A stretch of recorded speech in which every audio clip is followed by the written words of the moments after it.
What's going on, guys? Your boy Amazing. We're back with another video, and in today's video, guys, me doing the updated PVE tier list here, guys, to let you know what characters are going to be usable in the game nowadays. In this video, guys, we're going to be updating the tier list that we did from last month. So if you guys have not seen the tier list, man, this is kind of what it looks like. I had to add a few of the LRs from back when, because every time I do this updated thing, I have to re-add the LRs and stuff. So some of the stuff might be a little bit different than last time, but even the characters from December should be the same. But regardless, guys, yeah, this is going to be the tier list right here, man. We're going to be going over all the characters that have released in the past month, and there's only two, unfortunately. We have Roxy and we have the brand new Meliodas. We're going to be going over both these characters in this video. If you guys enjoy videos like this, man, definitely make sure to like and subscribe. Your boy Amazing is on the road to that 50K, man. So if you guys haven't hit that like button and the sub button, definitely would appreciate it. So with that out of the way, guys, let's hop in and let's actually go over the first character here, being the Red Roxy. Alright, guys, so this is the Roxy of Madness Winter Whirlwind. This is the brand new Christmas Roxy, guys. She actually did release, I think, at the beginning of December, or around like I think it was the middle of December. And then yeah, Meliodas actually did come out around the very end of December. So for Roxy here, guys, for what she does, her first card here is going to inflict power strike damage equal to 190% of attack on one enemy. Power strike is additional damage equal to the enemy's resistance. So the higher the resistance on the enemy, the more damage this card does. Scales up from 190 to 285 to 475. So that's gonna be your first skill right there. For her second skill here, guys, she's going to have Santa in the box, which inflicts damage equal to 200% of attack on one enemy. This scales up to 200% on the rank 2, but it has stun and cancel stance, which stun is going to prohibit all actions, and it's actually going to go up to 250% on the rank 3. For Roxy's Unity, guys, this doesn't change from the other blue Roxy. It's actually the exact same. So it's going to increase attack related stats of human heroes with a Unity effect by 3%. This is at the 1 out of 6. And this obviously will scale up depending on the dupe level that you have. So depending on the dupe level you have for the Roxy, you will be at up to 10% attack related stats. Alright, guys, now for Roxy's passive here, the Snowflake Frenzy depletes 2 orbs from the ultimate move gauge of all enemies at the end of the turn when an ally defeats an enemy during the ally's turn. Increases max HP of allies by 2% up to 20% for each buff or debuff applied to the enemy. So the way Roxy kind of works is that when the enemies have buff or debuffs, you actually are going to be getting HP, and then whenever you kill an enemy, they actually will lose their gauge on the on your turn. I guess they lose their gauge. So the moment you get the kill on them, they lose their gauge. When it goes over to their turn, they already have lost the 2 gauge that they would have had before, right? So that's kind of the way that Roxy works. And then our Holy Relic here, guys, is going to be the exact same as the blue Roxy. Increases the hero's basic stats by 3% and critical damage by 30 for every human ally in the battle. So there you guys go, man. That is pretty much the kit of the Roxy there, guys. Now, where are we going to be ranking this Roxy on the tier list? Let's actually see exactly where we could rank her. So because this is PVE, right, and you're not really going to be, running this Roxy for anything that's really PVE, she probably would just have to go in kind of this like C tier, spot, right? She is a character that has potential in that she's able to give the team HP. Are we really going to be using that HP for much? Probably not, though, right? Like, what things in the game are we going to be able to increase our HP for that will matter?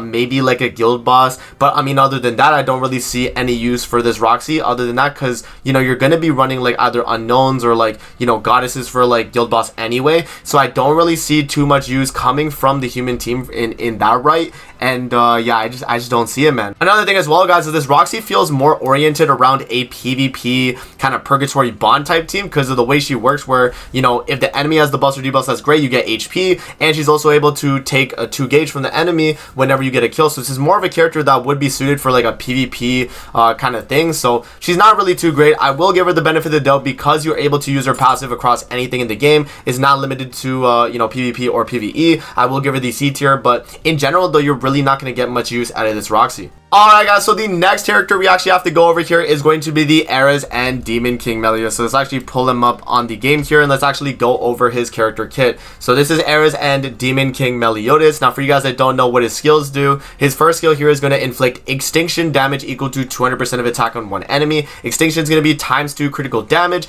and 2 times crit chance when all creation is active. This scales up from 200 to 300 to 500, depending on the ranks of the skills you have. That's how much damage he's going to do. For the second skill, guys, is going to be the Doom effect. So inflicts Doom damage equal to 120% of attack on all enemies. And then the Doom is going to be times 2 critical chance, 20% damage dealt for every seed to the end on the enemies. This scales up from 120 to 180 to 300. And so that's going to be the scaling on the card right there. And then for his ultimate here, guys, the Obliteration ultimate, depending on it, obviously this is at level 3 dupes. So increases the all stats of the hero by 15%, applies 1 seed to the end effect, and inflicts Doom damage equal to 380% of attack on all enemies.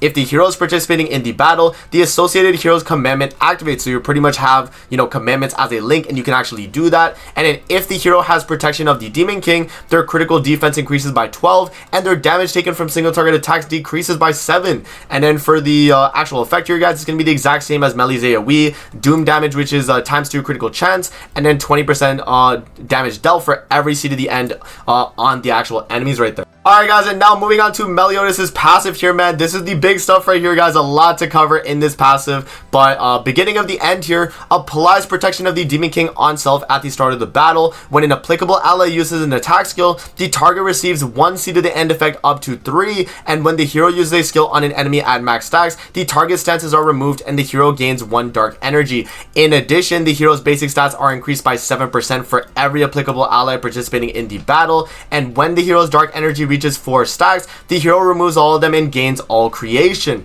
So for the actual buffs themselves, protection of the Demon King removes 1 debuff from allies at the start of the ally's turn, and the hero gains dark energy effect equal to the number of debuffs removed. So whenever you remove like 3 debuffs across all 3 of your characters, you get you know, the 3 dark energy. If you're in a demonic beast battle, right, which is where we're kind of talking like PVE stuff, you're gonna actually remove 4 debuffs, which would get you all creation every single turn if you're auto getting debuffed, guys. So think about that when thinking PVE, right? C to the end is going to be defense related stats minus 10%, removed when the hero uses a skill on an enemy at max stacks. The dark energy effect, guys, is going to be the reverse, where you get 10% defense related stats on Meliodas himself. And then all creation here, guys, is going to be attack related stats 50%. All debuffs are removed from self, and the own skill ranks increase, removed after using an attack skill. And then applicable allies themselves are going to be demons or the 7 deadly sins characters. Alright guys, now for Meliodas' spot on the actual tier list, man, where are we going to rank this character? This man has to at least go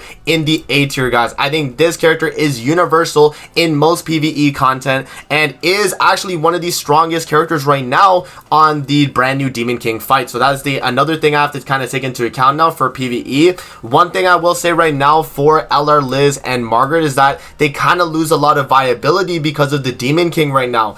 Everything else they're still really great in across all other PvE content. So like demonic beast battle, you know, guild boss, any other regular PvE content in the game, goddess team is going to be great. But right now in the meta of PvE, with Demon King being the new main thing that people want to do, I do think that technically Meliodas would be better, but I think in overall grand scheme of things, I think that the goddess team is still better overall. So I will actually keep LR, Liz, and Mile in this spot, but I think Meliodas is really good in everything, guys. He's not the best in everything in PvE, but he's definitely great. You can use him on Skull and Haughty, you can use him on Nidhogg, you can use him on the bird, you can use him on the deer, you can use him in the brand new Demon King match.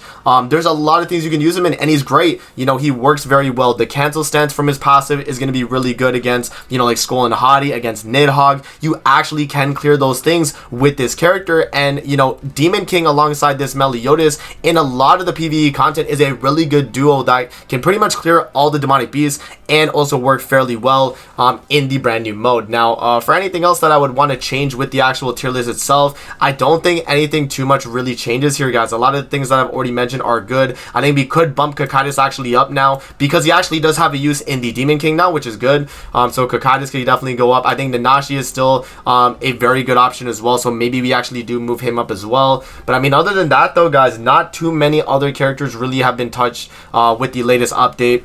I guess, you know, some other like cleanse characters, so I think like Blue Skinny King could definitely go up. Maybe Transcendent Bond could go to B now because of the whole Demon King.